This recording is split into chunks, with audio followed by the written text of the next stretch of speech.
İngilis dilində tamaşa qurmaq bizim universitetin rəhbərliyinin təşəbbüsü idi və çox şadam ki, çox xoşbəxtəm ki, ikinci kursda və aktyorluq təhsili almağıma baxmayaraq bu işi mənə tapşırdılar.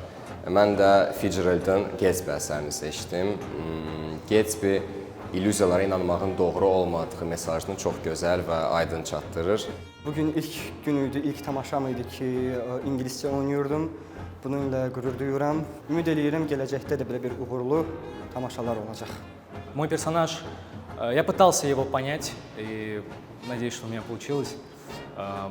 Дальше, надеюсь, будет лучше. Это еще не первый наш показ. Я играла Дейзи Бьюкинен, жена Тома Бьюкинена. Это был мой первый опыт. Я бы хотела в dальнейшем тоже продолжить. Надеюсь, вам тоже понравилось. Rəqsdə 14 qızlardan biri mən idim, qrup yoldaşım Nihat. Məni dəvət elədi və biz gəldik, oynadıq. Mən çox bəyəndim, inşallah ki, hamı bəyənib. Çox yaxşı halda ikinci sənət universitetinin tələbələrinin belə təşəbbüsləri var. Yəni dünya dramaturgiyasına müraciət edirlər. Nihat Məmmədzadə artıq ikinci dəfədir mən onun tamaşasına baxıram. Bunu professional, peşəkar səviyyəsində dəyərləndirirəm.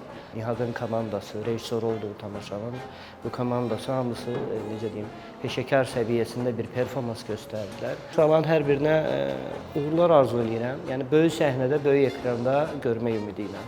Minnətdaram.